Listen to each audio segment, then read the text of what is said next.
You all right, mate? Yeah, fine. Cool, cool. Sorry, let me get behind you then, Matt. All right. Sorry. I'll keep out of the way. Yeah, cool. Okay. Okay. So, John, we weren't quite sure where to start this, but we're very pleased to have you here. I'm really pleased to be here. And yeah, as we explained to you a little bit before we switched the cameras on, you know, a lot of our audience that will be watching this particular show will be familiar with the name John Schroeder from, you know, Sounds Orchestral and the John Schroeder Orchestra because of the funky cover versions that you did, and you know, mixing the classical and the jazz. And obviously you discovered and produced Cymande, the UK funk band that people know very well. It's on there. Yeah, you got it. Yeah. Hold up, just to give a little flash. I just wanted to ask you about something that I only noticed when I was researching for this interview.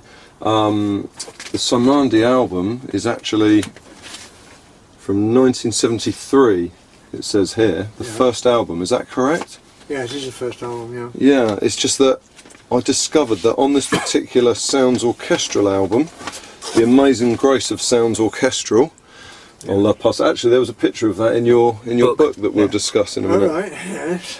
I noticed that there was a song on here called One More, which of course is a cover version of a Samandi song. Yeah, well. And I wanted to ask you, how does this Sounds Orchestral version predate what we know to be the original by Samandi? Do you remember? Well, it came about because I found Samandi and produced that album with them. Yeah. And was so impressed with the material that they were writing, particularly this one little infectious tune of One More. Yeah. And I happened to be doing a Sounds Orchestral concept, Amazing Grace, and was looking for material, and I thought it will give Samandi a right kick up their backsides to know that what they've written was good enough to be recorded by an orchestra. Yeah. And they got one hell of a kick out of it, and it's one of their most favoured versions in their collection, dare I say. But me being their boss at the time, or their producer and so on, I managed to do that for them. So this really was the first version of One More, was on the Sounds Orchestral album? Well, it's not the first version. Well, I don't know about the dates, because the dates don't really tie in too well. Yeah, that's what I was wondering. The dates are really strange to me, because I didn't... Sounds Orchestral was conceived and produced and so on whilst I was at Pi Records. Yeah. Right? Then after I left Pi Records, I formed Alaska Records in 1972 and discovered Samandi during that time. Ah, and this record says 19... Oh no, this says 72 on this record, on the Sounds Orchestral. Well, they are, yeah. So 72 is the same year. Yeah. And but I thought it gave me a little inward kick to actually take you know, a soul, funk, whatever type band like Samandi, take one of their tunes and do it so nicely with a little jazz combo called Sounds Orchestral. Or orchestral, because I'm very much into orchestral music. But they were sort of really surprised of how aren't we clever musically, guys? We actually get stuff recorded by an orchestra as well. You know? So they were really thrilled with it. We were all thrilled with it, and I just love that track One More. It's just a nice track. Well, I've got to say, I love the Cymande version, but I've got to say I prefer the Sounds Orchestral version. I'm going to drop the needle on there just quickly, just to give people at home a bit of a taste of it. Yeah. Here we go.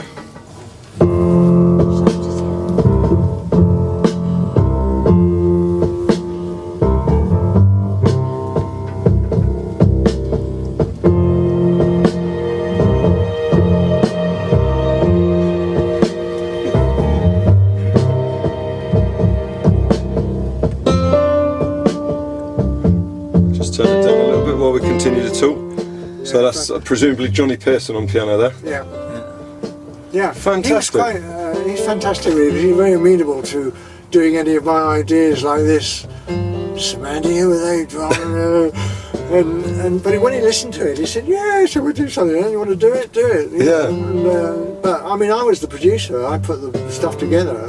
But I didn't make him do. I mean, we had to jointly agree with what we were going to do, and ultimately, both he and I did the arrangement for Sounds Orchestral. And Sounds Orchestral was initially my orchestral concept. You know, I had to keep on coming up with different ideas for albums for it. We've made 17 altogether. Yeah. I mean, it's quite a lot of material to produce, you know what I mean? Yeah, yeah. We have some more in the bag here as well. It was fun doing something of a band like that.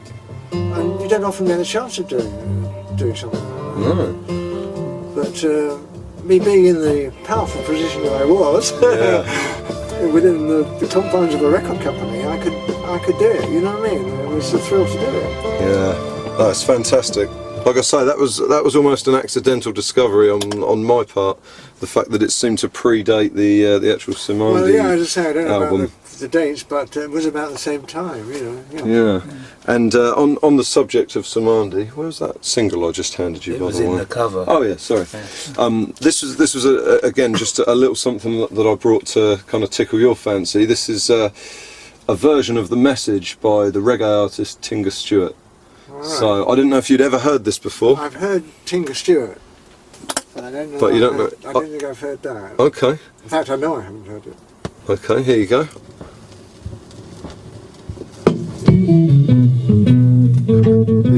Sorry, very meagre, but.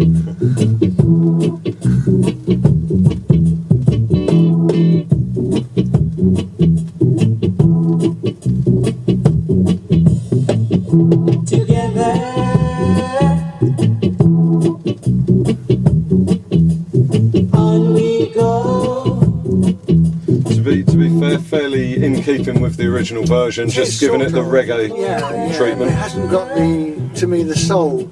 No, of for sure. You know, you can feel there's I don't know, it's just a little magic that Samandi have Yeah. in their field, in their rhythmic and infectious rhythms and so on, whereas that has been sort of produced, if you like, from hearing something else. It's not come originally from the heart, whereas Samandi stuff is originally from the heart. That's the difference. Yeah, it's funny, I think that for guys like us, you know, DJs, people that have, you know, grown up searching for, you know, these kind of funky records, if you like, I guess some of the best stuff was discovered years ago, you know. I'm not knocking it. It's No, not at all. But I guess to us, it's really exciting to kind of discover unknown versions of some of these fantastic songs. Yeah, so absolutely. I guess we get a kick out of these cover versions, you know, quirky as they are. Yeah. Just staying on Cymande for me, I suppose, because we're speaking about Cymande. Can you speak about the discovery of it? The which? Discovering them. Discovering them? Yeah. Nightmare. They're a living nightmare. They still are today. I love them today. Well, they came across my paths really unknowingly. It was just by chance that I was going down to listen to another band in the basement of some strip club in Soho, I think it was, if my memory serves me right. And the band I was going to see were there, but there was all this noise going on and this music, and there's like everyone was having a party, you know. It was. I pushed open the door and it was packed with all these people who were bopping around to this music, and I couldn't see where the music was coming from.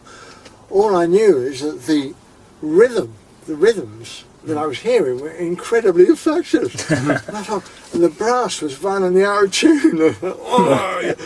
And you know what I mean? And once I got through all the crowds and all the rest of it and got to somewhere where this was coming from, and there was these guys just sort of ad-libbing. It was like just a party, and just family and friends and so on got together for a jam. And it was just amazing. I mean, the infectiousness of these rhythms. Yeah. And of course, then I got into them as to who was doing it and all the rest of it. And then they knew that I was a record company exec on my own label and all the rest of it. And I didn't know what I'd fallen into. Yeah. And I thought, I like what I hear. I'm gonna try something in the studio with them, you know. And I got them and went through the material and so on, and decided to put down 3 or 4 tracks in the studio, just as sort of demos, if you like. Initially, there weren't anything else than that. And of course, they were really thrilled to do that, and you know, but they were a nightmare. They're completely all over the place. They didn't know where they were and all the rest. They were all interested in playing this music, and they did it for fun, you know. And the band did gig, but not seriously at that time. And we got them in the studio, and we did these 4 tracks, and of which The Message was one, dare I say. And they brought all their friends to the studio, and I went berserk. I walked in the studio, there were all these, and I got accused of, and I better not use the language, of doing something to their brothers illegally and messing up their lives. I think, I'm paying for this, you know what I mean? Yeah. Oh, it was a nightmare. But anyway. So there was a bit of distrust of them and of you. Incredible distrust, not by them so much, but by friends of theirs. Yeah. And their brothers, you know what I mean? And all this brotherly love stuff. Yeah. You know, this guy comes along with the money and sort of, you know, well, you know, what are you doing, man, sort of thing, you know. And I'm trying to make music with these guys and trying to get some form of semblance of putting something onto tape, you know what I mean? That's what it is. It was a nightmare, but I just felt there was something there. Now, I used to go to Medem every single year. I'm sure you've heard of Medem, the place in Cannes, where all the music business guys go. I went every single year because that's where I got my money from to make my next year's product from. I used to take the productions that I'd done, the new productions, go to Medem, have someone really think, oh, great stuff, John, and upfront money for me, and take my productions, and I've got the money to make my next year's product, you see. Yeah. I walked through the customs once. And this was foreign labels licensing your releases. Right. I walked through customs with £16,000 in cash in my case one time. Nice. That £16,000 years ago was worth a lot of money. Yeah. Made my product for the next year, thank you very much. And that's how Samandi actually became financed through the money that I activated through Medem. Well, now Medem became very instrumental in what happened to Samandi, because I was very close to a guy called Marvin Schlachter, who had a label called Janus, associated with Chess Records, right? Yeah. And when I was at Pi, a lot of Pi products went through Chess Records. It was released in the States. Yeah. But I kept my friendship up going with Marvin Schlachter. And Marvin even released Sounds Orchestral in America, you know. So he knew Castafiore, he knew all that stuff that I did, and we remained friends. And Marvin was very much into black music. Yeah. And I took a cassette of these tracks over to Medem, and I bumped into Marvin. He said, Marvin said to me, "What are you doing, John?" I said, "Well, I'm just messing about with a group. I've got my own label now." And he said, "Oh, fantastic." I said, "Well, it's not really. It's a headache and money or whatever." And he said, I know. Well, let me hear what you're doing. What musically are you doing?" I said, "Well, I've got this black band called Cymande, you know." And he said, "Oh, well," I said, "I've got a cassette." He said, "Well, leave it with me." I said, "Okay, let me know." Anyway, I'd forgot nothing about it. 4 weeks later, I get an email. "Love Samandi." Not an email in those days. I mean, not email. I'm thinking of today. No, what do they call? Telegram? Yeah, telegram.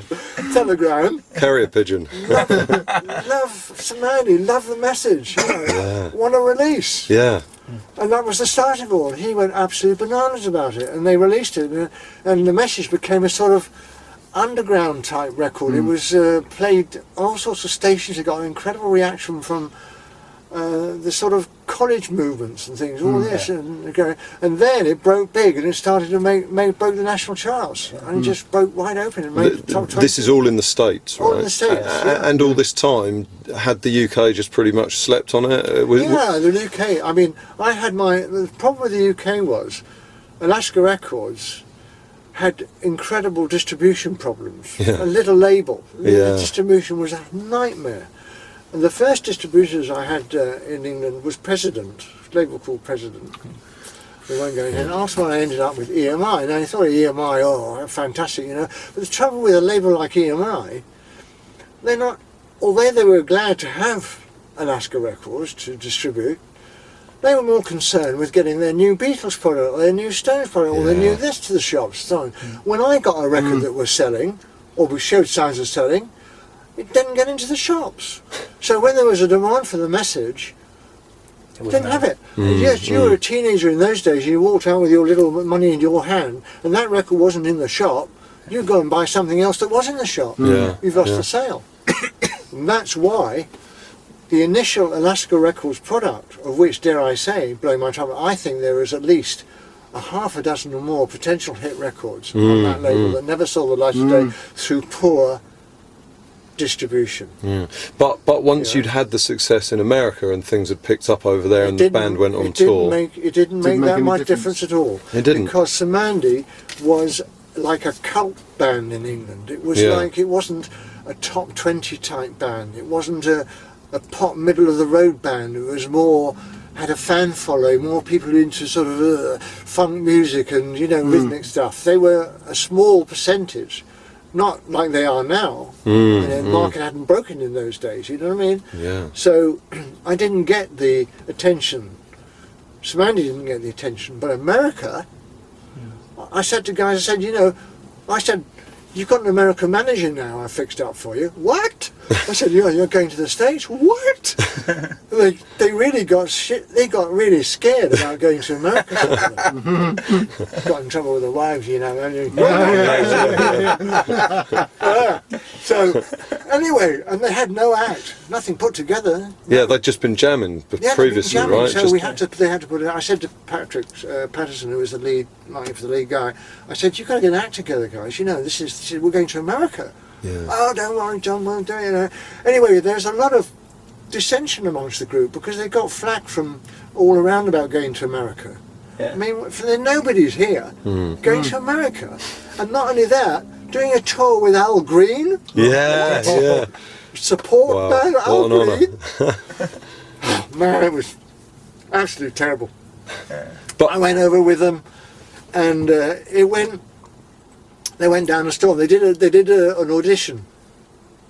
They hired a club. Marvin Schlechter hired a club in New York, and they played that club, and they brought all the press down in there. And then people couldn't spell the name Cymande. There was an S-I-M-I, and there was a lot of there were cartoon strips about it. I mean, it was amazing what happened. Yeah, you know, it was really, really amazing. And we went round with Al Green and all the rest of it. I remember that we played the Apollo in Harlem. Yeah. And Al Green's manager was white, but in those days you could not go into Harlem, not if you were, you know. But Al Green's manager was like the only person, he was God. And like when he went in the limousine with Al Green, I thought it was, yes sir. You know. He said, John, you ride in the limo with me, Samandi and Al Green, you'll be okay. If you're on your own, you wouldn't get anywhere near. No, and it was, I can imagine. It was very freaky, I can tell you, driving through Harlem. It's like, you know. And but the reaction to Samandi, I mean, I walked into a place in Philadelphia where they were playing. They were playing to like 2,500 people. Wow. They were up on stage there. And you know how rhythmic Samandi is with all their percussion themes and all that. Half the bloody audience are up on the table getting spoons and forks and cups back in the bloody table. There's all this rhythm going the whole place. And there was me and their manager, I'm trying to think of his name, at the back of all this with the only two white people in the whole of the place. Wow. And it was absolutely amazing. I mean, it was just incredible. Oh, fantastic. And then, of course, we made another album which was recorded in Chicago. Recorded, I think, the second album at Chess Studios. I was there the other day. In the same studio where I stayed on. Wow. the Rolling Stones were. We were standing in exactly the same position as the Stones, you know. And I never forget, they wanted, the session was due, one of the sessions was due to start at 2:30, and half the band weren't there. I had to go out looking for them. They were in a strip club somewhere, looking at I was there the other day. videos. You know, we had to pull them out and say, "You're in the studio, for God's sake!" You know what I mean? Yeah. And we made this album with an American engineer, and then we took it back to England, and mixed it in England, and so on. And So they just wrote the material while they were basically on that first tour. They wrote the material for the second. They were very prolific in those days. Yeah. Samandi. They wrote very, very rhythmically, very prolifically. Incredible writing technique they had. I mean, you know, even to this day, I mean, when if you get to talk to me about what I'm doing with Samandi today, it is eye-opening. It is incredible. But no one in their right minds, dare I say, and I've been told to my face a million times, would ever, ever have considered getting involved with that band, because it's not the music you're getting involved with, you're getting involved with families and friends and God knows what else with them, and they are a complete and total nightmare. I love them to death. Okay, we've got the camera back on, John, and I just wanted to keep this a little bit informal, so, you know, make sure you reach over, grab your coffee, take a bite of sandwich at any point. I just want to go through some of my favourite records that you made. This first one, if I can just hold that up to the camera, is there we go. Working in the Soul Mine. Oh, look at I believe that was the first album under the moniker of the John Schroeder Orchestra. Is that correct? 1966. Yes, Working in the Soul Mine. Yeah. Yes. That's the first pressing. Brings back some. What about the ladies on the front? Did that bring back any memories? Did you get to meet them? Hand-picked. No, the photographer banned me from the session. I'm just going to pop the needle on the record in the background as well, so that the people at home can enjoy this is it. a much treasured record in my collection, and a lot of other people's collections too, because Alan Tew is a fantastic arranger. Yeah, absolutely. And Alan and I did a lot of things together, and we wrote one or two of these things together. He wrote Soul for Sale, and which is a lovely track, and I don't know, it brought back so many people together making this, because they were all session musicians. Yeah. But it was an idea. I was very much into soul music in those days. Geno Washington. Yeah, I will come on to him. And Working the Soul Mine particularly brings back memories for me with Berry Gordy.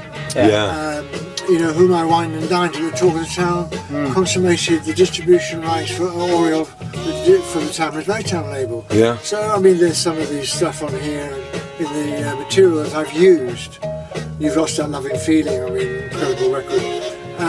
So I thought, well, how about putting an instrumental album together under the name of John Schroeder, but using just the hooks of these songs. All these songs have got tremendously catchy hooks. Yeah. We'll leave out all the rest of the stuff. I was going to say garbage, but just use the dynamic riffs that were in these songs and retain them vocally. And I can't remember who the vocal group were, but they were obviously session girls and guys I did use, which Alan Tew put together, and so it was a different concept. And it was, I think it was dare I say, the first time this concept had been done, of using just vocals with the hooks of some of these soul hits. And it's because they were so hooky that we managed to do it, you know.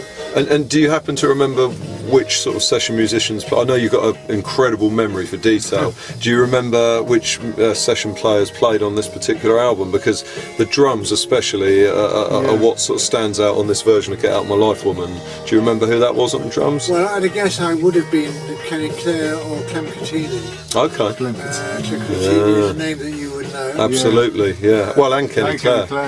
Yeah, to be honest, we're music nerds. We're probably going to know most of these names. I use Kenny Clare a lot, and I use Clem Catini a lot because, but there are a lot of others too that I use, but those two stand out in front, I suppose. Yeah. But, I don't know, there were so many good session guys. I would think that Jimmy Page was on here. Really? I mean, there are people like that on it, John Paul Jones. Right. Jim Sullivan. Big Jim Sullivan. Yeah, Big Jim Sullivan. I use the creme de la creme of session musicians with my musical concept. So any John Schroeder album, Sounds Orchestral album, City of Westminster String Band album, you'll get the creme de la creme of British session musicians on it. Yeah. Because those are the guys I work with, Brilliant. And I have to say, I mean, the UK did actually have probably the best creme de la creme of session musicians at the time. Well, funnily enough, that kind of leads us on to this next album that I'd like to talk about. Okay, Do you want to pass that through, Brad? The Dolly Catcher. Oh, that's another album that appears in all sorts of pages. The cover. Yeah. Amazing the cover. Whole concept. It is a great cover. Now, what can I say about that? Well, without blowing my own trumpet, dolly catching was sort of my way of life. I like the world of dolly catching. And if there's one way of dolly catching, it was through the medium of music. Yeah. I discovered, and you guys must know as well. You know. No, I don't know about that. It's not the 60s. Well, everything about music to me is about dolly catching. You know, I make music, section violins. Yeah. You know, the book is about dolly catching. It's all about making music to catch dollies by. Yeah. That's what the biggest vocation. I'm probably more successful with making music than actually catching dollies, you're I'm making afraid. music, but you're making music for who? You're making music for your listeners to get up and dance, to get up and get together, to be romantic to listen to in the car to. You know, it's just behind it. It's a romance. Sounds orchestral. It's music behind the romance. People were doing all sorts of things with Sounds Orchestral, believe me. And they did say, by the way, the baby boom went up. Cast your face with him during that year. The baby boom went up, my man. We were probably all conceived to Sounds Orchestral. Right. Sounds Orchestral. My mum did give me a knowing look when I said I was interviewing you tonight. You know, this album, Dolly Catcher, was based on a tune called The Dolly Catcher, and tracks like To Wendy with Love, which I actually wrote, and She'd Rather Be With Me, Softly, Softly, Catchy Dolly, I Was Made to Love Her, you know. I mean, they were all titles that made up this sort of mood of dolly catching. You know? And I think that the cover was quite brilliant by Pye's art department. I didn't conjure this up, but they did, and I thought they captured the right sort of scenario. I was just going to drop the needle on my favourite song from this album, which is Explosive Corrosive Joseph, which oh my god, I noticed that this was written by John Cameron. It was. So that was probably just after the time that he'd worked with Donovan on his first two albums, I presume. So was he kind of a hot property at that point? You know that Explosive Corrosive Joseph was used in Ocean's 12, was it? Yeah. 12, was no, not the big one, but the one that followed it. Ocean's 12 or 13. Was Yeah. it David Holmes, was it? It wasn't such a good movie, I didn't think. No, To be honest, I haven't seen any of them. I've seen it, and I noticed it straight away. Well done you. Yeah. That was in it. I was about to ask you actually, did you know? Obviously, I you did know. There's a lot about it. I knew, and I was very pleased that it was in it. But I've also noticed the sleeve note on this album was written by Peter Jones, the Record Mirror. Right. He wrote for the Record Mirror and always did fantastic write-ups on my stuff and so on, and supported Tamla Motown too. You know, he was the only guy in the Music English press that supported the Tamla Motown releases on Oriole was Peter Jones. Fab guy. And so he did the review on the back, or the copy on the back of this, so that was really interesting to know. I'm glad you said Explosive Corrosion Journey. It's not one of my favourite tracks, I'm afraid. Is it not? No. I quite like the sort of psychedelicness of it. Well, there you are, you like the psychedelics. I wasn't really, not into really psychedelic music to that extent, you know. But I don't know, No, it certainly works. Don't you worry about that. I'll make sure the next one I pick is one of your faves. I love the album. I'm glad I made the album. The album had... Do you want popping that in there for me, please? And I will. So the next one. That's Matt's. Is I'd be a bit conceited if I loved everything I made. Well, yeah. So I'll just throw that down there. There you go. You made me so very happy. Yeah. And another lady on the cover. Always ladies on my cover. Yeah, well, the song I was going to play off this album was Headband, which I noticed was written by yourself and Alan Chew. Absolutely, that is one of my favourite tracks we wrote. I've made up for the last faux pas then, right? Interest, and it's still got a lot of interest. There's things happening with Headband that might or might not come to fruition. I can't say no. Sure. I listened to Headband on line the other day, and there was a lot of hits on it lately. Look, I'm just going to pop the needle on that one now in the background. It's a very, very popular track. See, the great thing about John Schroeder Orchestra, I specifically used Alan Chew because Alan Chew loved soul music. Alan Chew was into funk and things. And yet to look at him, you'd never ever believe it. You know, he's just sort of not like that. But he is in his heart. And he and I like the relationship between me and Johnny Pearson, the Sounds Orchestral. Yeah. John Schroeder Orchestra, me and Alan Chew, and later Lou Warburton came into the picture as well. Right. But Alan Chew was made to create soul music, orchestral soul music. And this is the best of him and me together. Especially when we write something like that. Oh, it's awesome. Actually, there's another little connection to Alan Chew I wanted to ask you about, and that's that Alan Chew, I don't know if you're familiar with the Hanged Man, which was a Yorkshire TV series back in the sort of mid-70s, and Alan Chew wrote the music to that, but the music was played by a group called Bullet, and I noticed that on your own record label in the late 70s you had a group called Bullet. I just wondered if there was any connection there, or if there was, you don't know about it. Well, there was a group called Bullet because I licensed that track, or that artist, or from a guy called Ben Findon. Right. Now, Ben Findon could have recorded that with Alan Chew, might have done the arrangements. That's the only connection I could see, possibly. Otherwise, there's no connection. Sure. So you don't know if it's the same bunch of musicians? No, I don't know. It's the same bunch of musicians. Could be. I would say it wasn't. Yeah, sure. Actually. It just occurred to me when we were talking about Alan Chew. Then it's well, that was. Well, there's a funny story about Hangman. Alan Chew. I don't know whether I should. We'd love to hear it. Would you? You can't tease us. You've got to tell us now.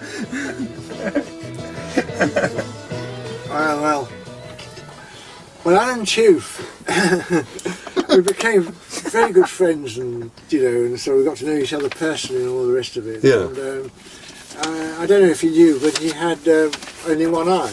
No, I didn't know that. Yeah. Thank you. And it was always a bit of a joke, Alan, but you couldn't tell you couldn't tell that he had only one eye. Yeah. And one day Alan told me the story of this. You see. Yeah.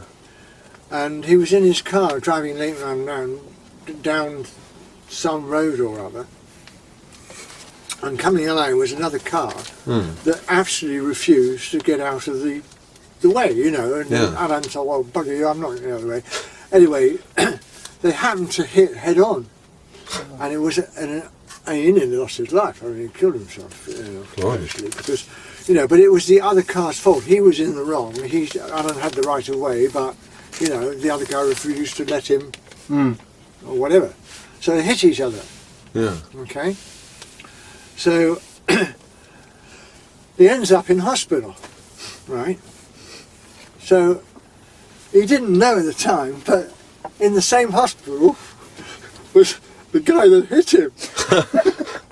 And one day, Alan was in his wheelchair, and he was coming down round the corridor, wheeling himself in his wheelchair, and down at the other end of the corridor was the guy who was in the other car in his wheelchair. And I said, right, you bastard, there I got you. And they got like this with their wheelchairs in the corridor of the hospital. And he got his own back to the hospital. I can imagine the scenario. Brilliant. So it's quite a funny story, that. Yeah. Crazy story. Jesus, in a hospital, tear up in a hospital. I'm just going to move on to. I know this is your personal favourite of the John Schroeder Orchestra albums. It's my personal favourite as well. Yeah. I'm sure I remember reading in your book that was your favourite one, wasn't it, John? It is my favourite one. Yeah. It's my favourite one from the way I looked. Yeah. Yeah. Do you want to give that little flash to the camera, actually? Yeah. There we you go. There's the man. Again, it was the creation of Pi's artist department or sleeve department. And that lady on the back is the woman that promoted Mary Quant. Mary Quant's product. Yeah. The way you saw Mary Quant, you saw her. It's the face of Bieber, is it, or something Bieber, like that? So it linked up with the whole image. The image of this was that I wanted to make a type of product that would appeal to, the underground, you know what I mean? What do you call them as a name? you know, when you get a record that sort of is fashionable, Cult. a cult Yeah. amongst the, you know, certain circle of fashion seeds and that sort of market, you know, The colleges fashionista, maybe, but that sort of thing. And Witchi-Tai-To was definitely veered to that market. So my image and the image that this album created was to that marketplace. But at the same time, I didn't lose track of the commercial prowess of the content. As you will see, I've used Back in the USSR. I know, a great version. Yeah, it's an unusual arrangement of Back in the USSR. I can't claim that it's original. It's not. You know, I heard it somewhere else. I thought that's a great arrangement. I said, you know, that would be really. Do you remember where you heard it? No, no. I will do in time. Get my brain working. I will. But I thought, yes, I must use that arrangement. I must do that arrangement. Use it with the concept of the John Schroeder Orchestra. I also wrote things for this. One, Thank You Girl, was written. A Picture of You was written. I wrote for it. But it was based on Witchi-Tai-To. Because I loved the mood of the track. It was again, it's a sort of you couldn't put it what it was. You didn't know what it was. You made out. You created in your own mind as to what it actually meant. No one really knows what Witchi-Tai-To actually means. You know? I'm just going to put it on in the background for the listeners to enjoy. And then tracks like The Bird Has Flown. My personal favourite. It's almost. I mean, I say it because obviously there's another songwriter, but it almost goes into John Barry sort of like. Yeah, well, I wrote that. Yeah. I wrote that with the thanks of someone who had actually. The bird. Well, you don't have to think about that, do you? It's flown. She's you caught her. She's now gone. I couldn't use other language, but she's gone. And the mood of the song sort of was just like that. I had her once and now I've got her in the sort of thing, you know. Because it's quite epic, I think. Yeah. And then there's, you know, Grow Your Own is a bit sort of, do your own thing. Great track. I think that the arranger, well, I did mention him before, I used on this was Lou Warburton. Yeah, I noticed he'd written a couple of the songs. He was a very prolific arranger. He was written a lot of things for a lot of people, a lot of hits and so on. Yeah. And this wasn't soul music, this wasn't the same concept, this is a different concept to what I used Alan 2 with, so I decided to use Lou, and Lou was absolutely right with this. Yeah. He really got into the groove and all the rest of it. And there's some fantastic. Well, I've listed and I used David Barham. I became friends with David Barham, who was the lead singer of Uriah Heep. That's right. And he loved I said, David, do you really want to do the vocals on this? He said, I want to do a lead vocal on this. Those songs are great. Yeah. I said, do you really think so? He said, yes. Which is interesting. The mood of the thing. He said, I love it. I said, well, nothing like what you do. I said, it is so different. It's such a challenge, John. I really want to do it. But it's interesting because you've kind of gone against your original John Schroeder Orchestra idea of just kind of, it was taking the vocals out of it. It was totally different. I love the vocals in it. Yeah. Great. You know, and look, Clem Catini I've used, and Brian Hodges. Alan Parker and Alan Hawkshaw. Yeah, and Alan Hawkshaw. I mean, obviously, they've sort of like been resurrected a bit again recently with the KPM All Stars doing their gigs. I saw Alan Hawkshaw a year ago. I saw him a month ago. There you are. Oh, well, Touche. You don't remember him, do you? You remember me? Yeah, I'm sure he does. Yeah, I met him at Shadow Mania. Right, of course, yeah, because he did the organ work for the Shadow. He did, and he came out. He was prancing about with an Wardy one. Yeah, because funny enough, I saw him with Brian Bennett. Oh right, okay. Well, there you go.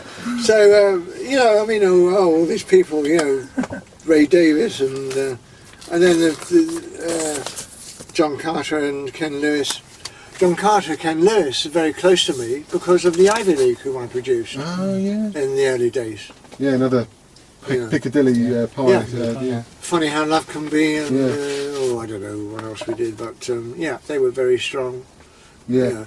I mean, all these albums that I made using session musicians and stuff, I mean, they're all people I've worked with over a long period of years, and it's a multitude of talent on this one album is absolutely phenomenal. Yeah. To have harnessed all that talent in one place for the sessions that we did. And in those days, the music was arranged. They read dots, you know. You didn't rehearse anything.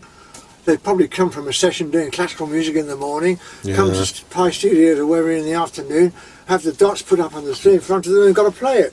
They've got to create the magic of the feel behind this. And I, as the producer, had to get it out of them. Yeah. I wanted to get the concept, the feel, the mood of this album. Very difficult, you know, not easy. You get to the clock all the time, you know, you've got no time. Everything was made in a hurry in those days. Not like It's funny because it doesn't ever sound like that. No, when you listen to these musicians, I mean, you can't do a Samandi with something like this. No. This was done in few sessions, 9 sessions. Yeah. Well, that's around about the same era, isn't it? I mean, some of those first stuff is. Yeah, but you're using. Oh no, I know. You can't compare the two things. Are just totally different. I'm just wondering how you could actually manage to juggle all this. Well, you do. You know, it's a different thing altogether. But to work with session guys is so phenomenal because you just tell them, tell Clecchini what you want. I said, Clem, can you play this? Oh, this? No, not that, Clem. No, you know, just double the feel in those 8 bars. And oh, well, okay, even this? Yeah, that's it. You know what I mean? You've got no problems at all. Oh, Clem, you know, can you make the drums? Can you dampen the snare drum? Okay, yeah, that's it. Yeah. There's nothing. There's Samandi like 2 hours later. Oh, we got a snare sound. No disrespect. No, but it's not the different same. ways of working, I'm sure. It's not the same beast at all. You know what I mean? But Alan Florence is sitting there engineering, just working with session guys. I mean, Alan Fredel. I mean, you know the story. I mean, I could go on telling you the story. Please do. Yeah. About this story. I must tell you this story. Yeah. Alan and I were in Pi Studios doing some orchestral thing and so on. And suddenly, when we were listening to what was coming back from the studio, there was this clicking noise. It was like a... how can I do a click? Oh, right, yeah. This sort of noise. Absolutely rigid. Yeah. So I said to Alan, I said, where's that noise coming from? And he was going frantic with the desk and so on. And he said, okay, break them. Send them out for a break, and we'll try and find out where this noise is coming from. During the break, he pulled the whole of the bloody console to pieces. Everything was on the floor. Put it back together. Right, so that should have fixed it. You know, he's been through absolutely everything. There's nothing it could possibly be now. Came back, guys went down in the studio. Okay, I've forgotten, it might have been Alan Chew or someone. Can we run it through again from the top? There it is again. A bloody click. Alan just freaked. So I said, right, I'm going down to the studio. I'm going to let them continue to play, and I will walk round the studio and see if I can locate it. There they were, the rhythm section. It was a very big session, you know, strings, brass, rhythm, the whole bloody lot, one of these type things. And I went round the rhythm, went down the brass, came to the strings, and walked through the strings. And to honest to God, there was this guy, and he was about, I don't know where he was, second or third violin, got a pair of nail clippers. His fingernail. Like this. He'd done one hand. When he came back from the break, he was doing the other hand. And it was the click of the finger clippers clipping his nails. Can you believe that? In the middle of a recording session. Yeah. He could have done it in time. It could have, it could have been another bit of percussion. Yeah. That was probably his last session. Yeah, yeah. But anyway. Well, I just wanted to take you back a little bit because when you were talking to Chris just now, you mentioned the Shadows. I brought this record especially for you, just to amuse you. It's Cliff Richard, who I know gave you an inscribed gold lighter when you left EMI, and you'd obviously worked with Cliff and the Shadows when you were under Norrie Paramore's that's right. guidance. Well, this is from 1970. I just thought it might sort of tickle your fancy because Cliff had a funky moment that I thought you might not have heard. So I'm going to play this one for you to see what you made of it. This is his version of "The Girl Can't Help It," which was originally a rock and roll record, I believe, but they gave it the soul treatment. So here you go.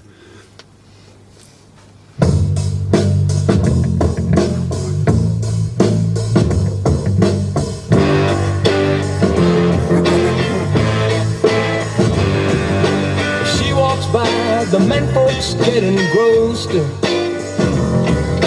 She just winks an eye and the bread slices turn to toast. Exactly. You like woman, isn't it? Yeah. The girl can't help it, she was born I to could have done this with David Byron and Yeah. She's got It's pretty good though, eh? I mean, we'd have to assume that probably Brian Bennett's playing the drums, you know, probably the same, yeah, I don't know, it's good, yeah. the same setup. I thought you might like that one. It's arranged track. Is it Nick Ingman It's that? arranged by Mike Leander. Okay, he's the Australian guy, right? Yeah, Yeah. yeah. Fantastic, yeah. Yeah, There you go. Cliff Goes Funky. yeah. One album anyway. Well tracked, my boy. I'm glad you found that. Well, like I say, as I was reading through the book, I kept finding these points that I thought, right, Yeah. I'm going to pull out so-and-so record and, Okay, and, that's- and play that to John that's and get a reaction. I just thought it would be fun for you to hear some of these things. It is fun because this is the first time anybody's done this sort of thing. I've gone through my book and sort of, and then what did you do, and then do you do this? But actually going into the, the nitty gritty of some of these things. This is it's great telling the story of the nail clippers because it just was so bizarre when it Yeah. happened. Yeah, that's a great story. Ridiculous stuff. Okay, John, this is the next record you produced that I wanted to just highlight. There you go for the people at home. It's Geno Washington and the Ram Jam Band. And this is Geno's version of Different Strokes, a song that originally was by Syl Johnson that, again, people from our world, kind of hip-hop and b-boy breaks will very much appreciate. Yeah. So here we go.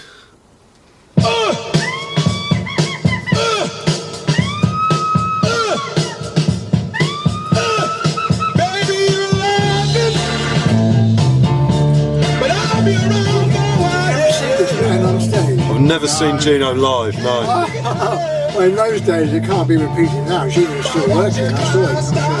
Oh really? He's still doing his Oh, yeah. live shows now, blimey. Yeah, but only about 5 piece. But Yeah. when you saw him in those days, oh God, it was something fantastic.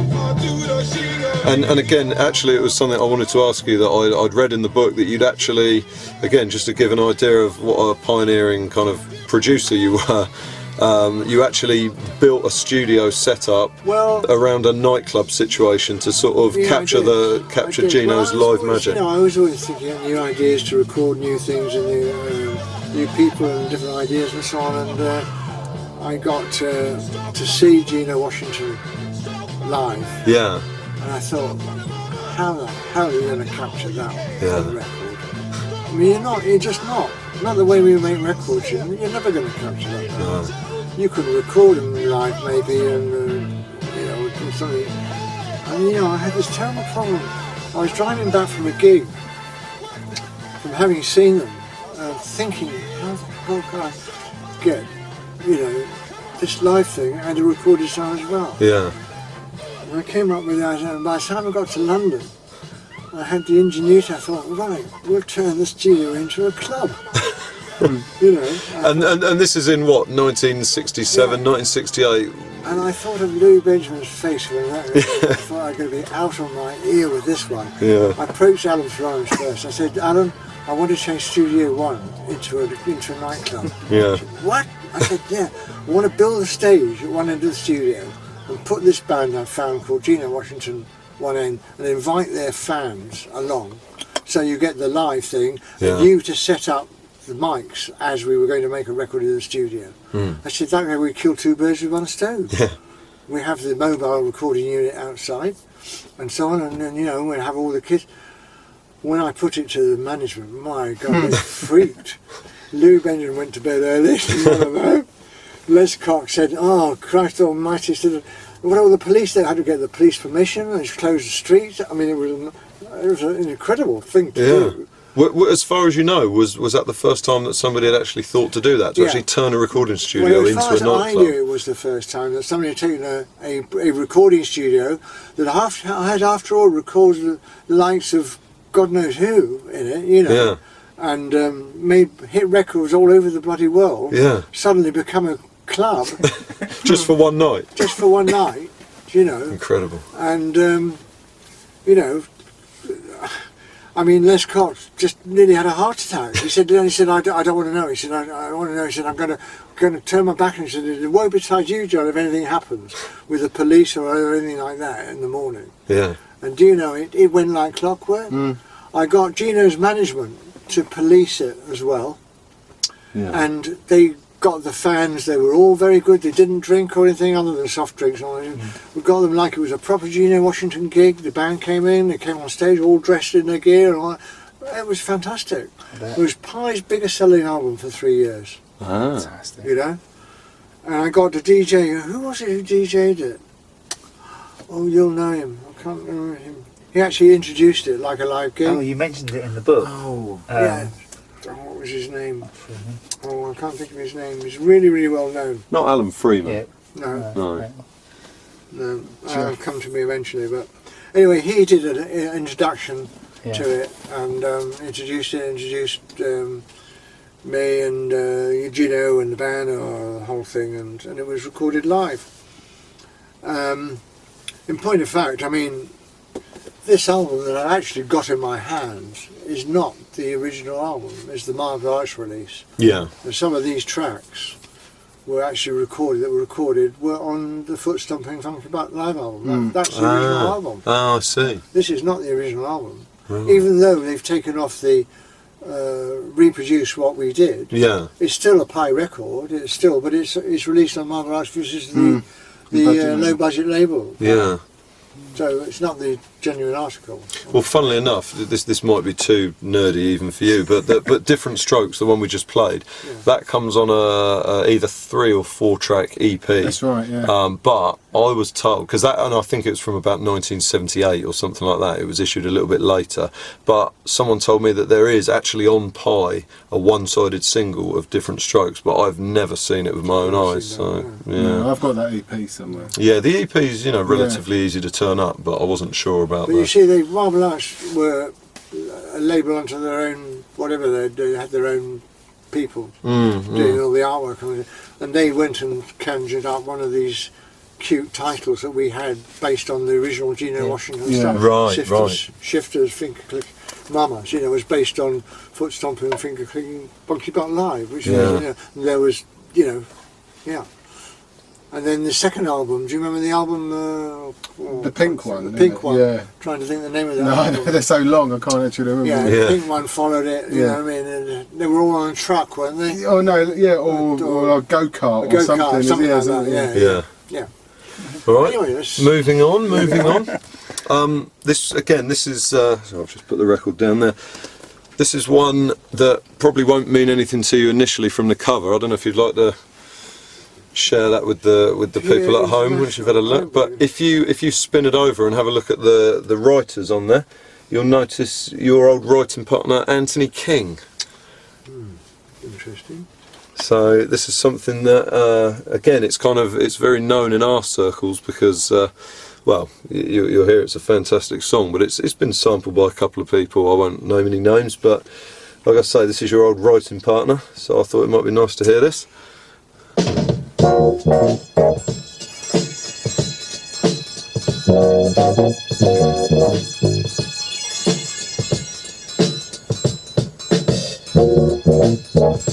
Got great feelings. Yeah. See, Tony King lived in the same block of flats as me in Edgware Road. Yeah. And Tony was very much into soul music and so on as well, the same as Alan Tew. Yeah. He was one of the arrangers that worked around the scene, Alan Tew, Lou Walters and Tony King. Yeah. And Tony King and I got together because we lived in the same block, so musically we ended up writing 200 songs together, Tony.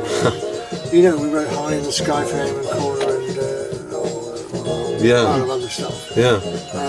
And sadly he died a few years ago. He had Parkinson's disease, I'm afraid. But yeah, sorry to hear that. I read that in your book actually. Yeah, he was much loved. I loved him, and you know, he's very, very dear to me. Yeah. I don't know some of the stuff that Tony actually did, so this is quite new to me. I thought it might be, that's why I brought it along. I just thought it was sort of double whammy. It would interest you, but it was also interest the people at home. I'm glad that you noticed that. Yeah, it's fantastic. Yeah. But I think Tony did a lot of composing for library albums. Yeah. That's basically what that is, a music library album. Yeah, he was. That's right. He was because I noticed it's Period National. Yeah. Who are a publishing company and they have a library. Right. And which he did do this library music. Yeah. But all the arrangers in that time, Johnny Pearson even did masses of library music for his publishing. He did a lot of KPM. They're all doing it. You know? Yeah. Brian Bennett, Alan Hawkshaw, Alan Parker. Oh yeah, Alan Hawkshaw. Keith Mansfield, all the top guys, really. All the top guys. Okay, I'm going to take it back to one of yours now, John. Okay, let's. Okay. This, do you know what? I had about 3, if not 4 different versions of this. This is Soul Sleeper by the Astronova Orchestra. Put it on 44. But oh yeah, thank you. But I had, yeah, there's lots of different versions of this under different names. This is my favourite. That's not quite correct. There's not different versions of it. There are the same version of it with overdubs with and different things happening to it. Yeah. And given different names. Yeah. To be honest, you can very faintly hear in the background the violins there. That did that. Yeah. I've done it to my own work. And you know, when you're running a small record label, you tend to do what you can to. You tend to do left field things, and one of the things you did was produce or release stuff that had been released before under different names and things like that. You know, you had to keep the label going, and that's, I'm afraid, I'm guilty of doing. You did it with a great song. Yeah, but Soul Sleeper is an incredibly respected track. It's going to get a whole new lease of life. It's digitally, there's things going to happen with that track. You know, it comes up again and again and again with me. It's just, it was licensed not so long ago by Demon Records. They wanted to use it on something or other, and it's all the time creeping up in there. And it was one of those things that when we created it in the studio, it happened in one take. Oh, really? It was the most extraordinary track. We had all these ace musicians in the studio, gems, you know, the creme de la creme. And Soul Sleep was written by me and Ken Woodman, who was also an arranger. Yeah. And I was in the studio, and we had about 10 minutes left of the session.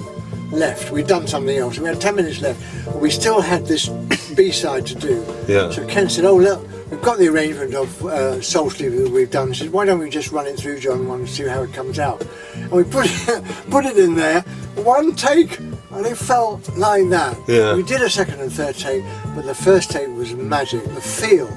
And all the guys in the studio started clapped.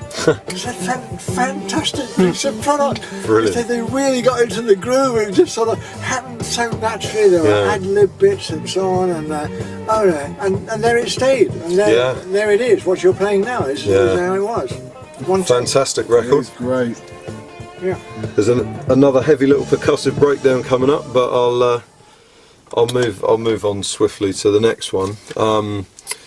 Obviously, you famously produced Man, the Welsh sort of prog rock group, if I can call them that. Is that correct? The Bystanders. Yeah. Originally, yes. But their song Erotica, that you talk a little bit about in the book. I've not actually brought Man's version. I've brought this version by Rita. That's it's actually, I believe, I'll just hold it up to the camera for the people at home. Probably a little bit blurry, but I believe it to be a French version. Yeah, but I've been told many different stories about this. But again, I just didn't know if you were familiar with this version, so I thought I'd give you a little listen. Yeah.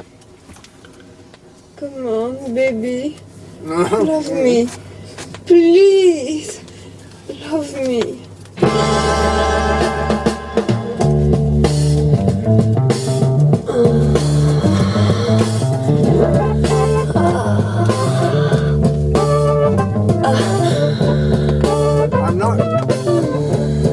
not guilty with this, because I don't know it. No, but it's... I actually have heard it, but I don't know it. But it's the cover version of the song that you originally produced. That we originally put out. Yeah.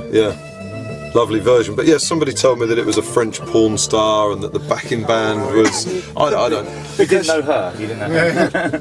Well, again, there was another... Is that another story? Well, it was, yes. Oh, the original one was, wasn't it?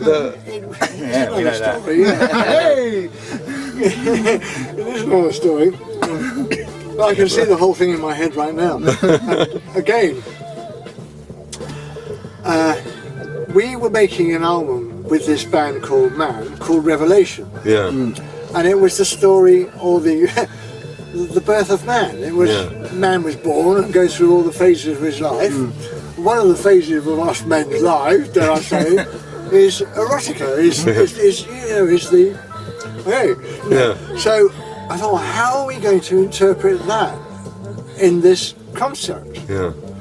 And so they said, well, we've got a track, a sort of field track that we could just put in there. And I said, well, it needs to be a bit more than that. We need to have something that actually points to it being what it's about, male-female relationships in that sense. And I remember I was in the studio, we were doing this, and they came to the studio and said, you know what we need, John, on this track? We need a voice, a girl's voice, to do the appropriate expressions. Yeah. And I said, well, he said, and I bet you, he said, we won't be able to find one of those now to do this. I said, besides, it wouldn't be realistic. Yeah. I said, well, I think I might be able to do something in that direction.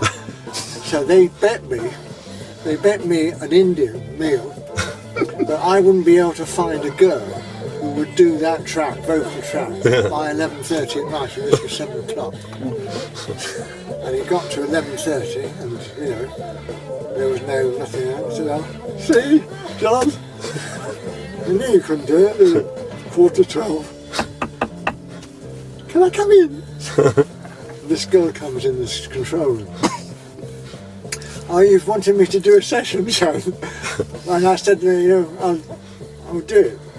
Well, lo and behold, and the girl in question, I shall not name her. Yeah. But she did know one of the band. What are the chances?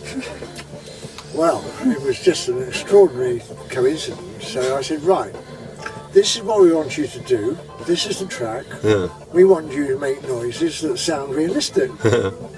And I said, well, what we're going to do is to put you and Mike, who you know well, behind a screen. And we're going to leave you there. We're not going to look at anything like that. We'll just put the screens around, And straight away we put Mike and this girl behind the screens in the studio and just left them to interpret the track. Yeah.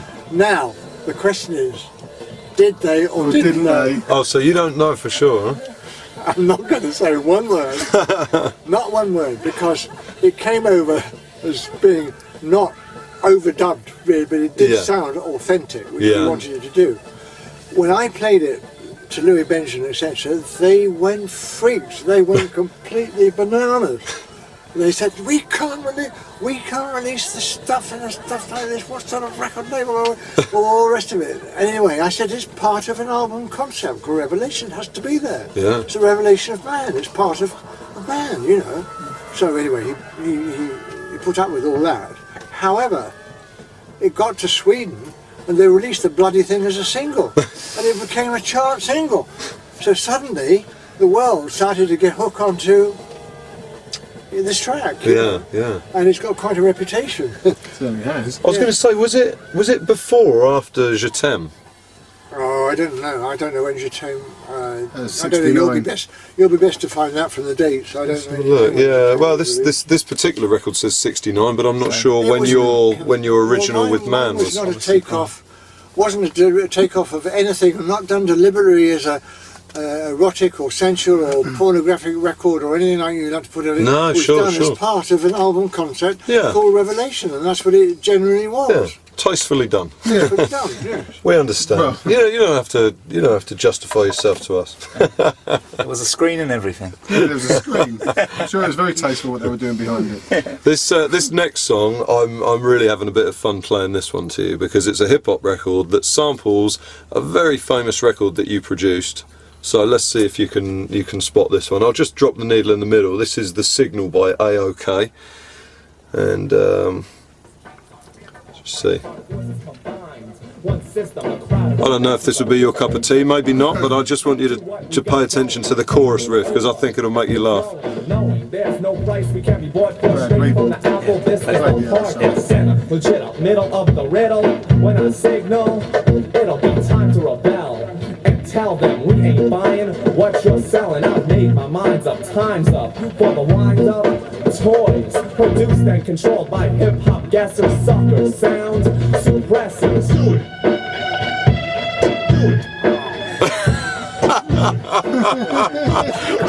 They do that. That's hip hop, John. I'm afraid that's hip hop. That's unreal. I've never heard that. That is Does he get unreal. paid for it? No, I mean. I won't say you've made my day, but I am. No, I thought it would just maybe just give you a little I giggle. would never believe.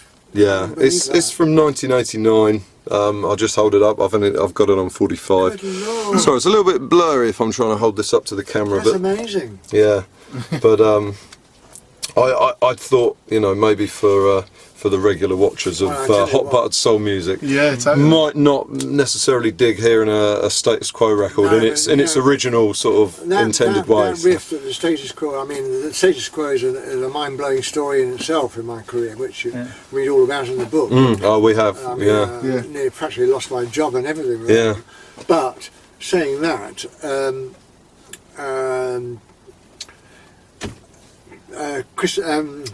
Jimmy Page, came up to me after that status quo thing. He said, "I really love that guitar riff, John. That is something that is great for guitarists all over the world." He said, and for him, for Jimmy Page, who I idolised, Yeah. you know, to say about a riff that they created or we created in that record was indeed a compliment. Absolutely. You know, but yeah, and all due to Alan Florence, let me tell you, Oh, really? because he phased it. He phased the front of that record, Yeah. and that's how we got that sound. And it was Alan's total genius that did that. It was totally due to him. Yeah. Yeah. Right. I love that tune. Low down on status quo. This is this is definitely not me trying to catch you out, but when I read the discography of all the records you'd produced in the back of your book, I noticed that this one was missed off, and I remembered this. I remembered this was a John Schroeder production. So yeah, I just didn't know if it was something that had escaped your memory. Didn't I list him as an artist? No, I couldn't see any trace of it. No. But I'll just pop the needle on it, just for the people at home, because it's quite a nice break on this one. Version of What Is Soul. Here we go, for the people at home. What is soul?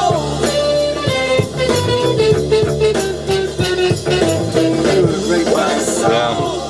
Well, thanks again to Alan Florence for miking up the drums just right. But here's the bit where it gets a little bit. No, it's not. No, that's what I thought. I couldn't find any record of it. But this is where it gets interesting. I had another album by Ferris Wheel. So we have The Ferris Wheel and Ferris Wheel. Well, this is the thing. It turns out it is the same people, but the two brothers from the group had changed their names, and I just wondered what the deal was with that. Completely changed their names. No idea. That's interesting. Do you have any sort of strong memories of working on this album then, the first one? Oh yes. Yeah. Oh yeah, I remember it. I can't believe that I left it out of there. Yeah. I thought it was stuff that you... by Ian Samwell. Right, I don't know that name actually. Ian Samwell. Yeah. Shadows. Okay. I'm not conventionally a Shadows fan. I kind of like their funky moments that they probably made by accident.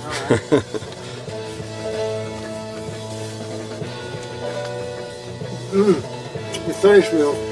I can't believe that I missed those out because I loved them. Well, I, again, knowing your love for soul, I was surprised that they didn't get a mention, because I thought, you know, there's a lot of cover versions on here that you might have been instrumental in choosing.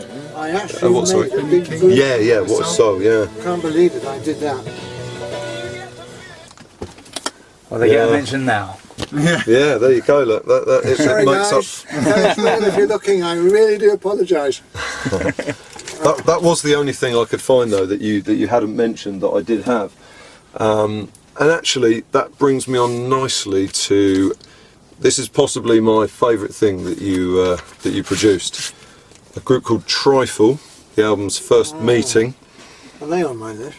Oh yeah. You listed them, but you didn't really go into any detail at all about them. And this is, like I say, this is of all the things you produced, this is something I'd really like to know anything about the group that you can remember. Just because, like I say, the whole album is just so strong and just so. Let's have a look. So diverse as well, really. Just going to put on this song, Is It Loud?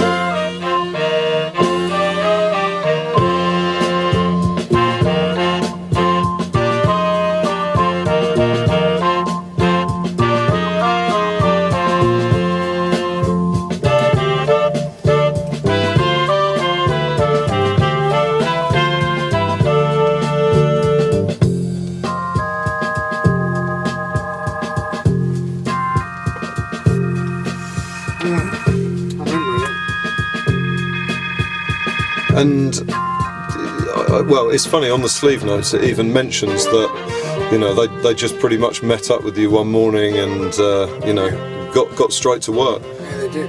And that was it. The album just, I suppose, wasn't commercially successful, and that was the end of their story. You see, Pi created a label called Dawn, especially for this non-commercial stuff. Yeah. And I started signing artists that would fit that label image, and Trifle was one of them. Yeah. John Congus was another. That's whom right. I produced. Yeah.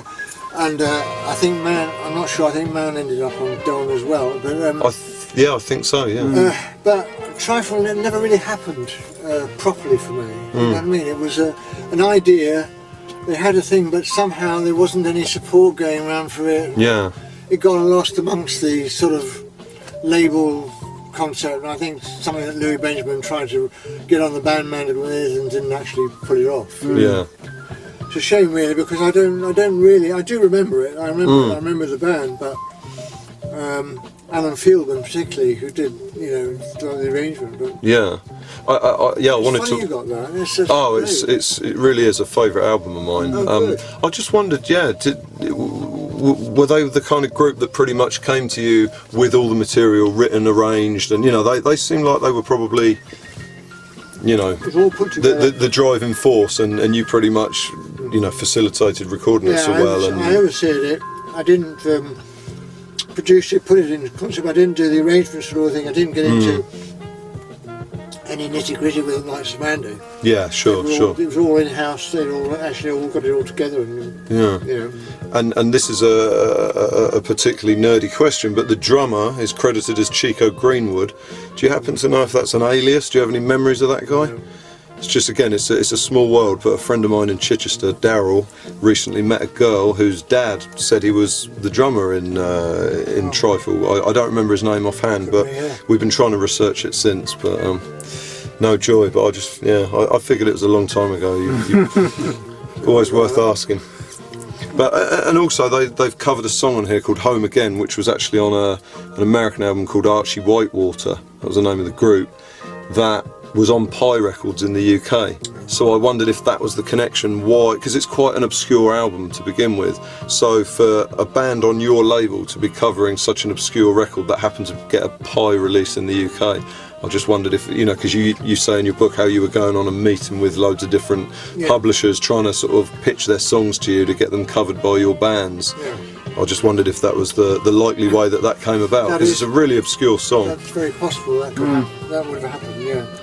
Because if those bands like that were short of material and we couldn't find it, I looked amongst the Pi catalogue for things that could be covered. You know. Yeah. Cover your own releases, stuff that hasn't happened. B-sides that are, you know, the little gem B-sides lying away somewhere. I was always on the lookout for, you know, little niceties like that come along that you can pick up, like you do with things you find. I mean, it's incredible you pick up on things like this. I've never had this done to me before, stuff like that.